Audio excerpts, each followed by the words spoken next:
Bumili kami ng mga grocery. Papadala daw na Regina sa kanilang mga, ayan, ang coffee. O, yan. Yan. Itutur ko kayo dito sa grocery. Yan. Ayan. Mura-mura lang. O. Yan, si Ate Gina. Bili silang ipapadala sa Pilipinas. Yan. Maganda mamili dito.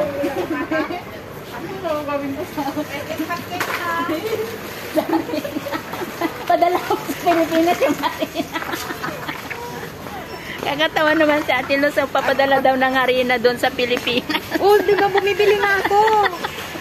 Bumibili na ako talaga ng harina. Ano special? Hindi, bumibili talaga ako dito. Bumibili daw talaga siya. Panira naman ito. Bumibili daw talaga siya ng harina. Ihahatin sa...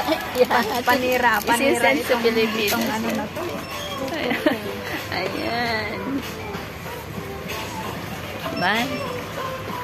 Sabi niya, ito na naman yung kasama niya. Last month, wala bang iba. Sila. Yung biscuit, Gina, yun ang masarap.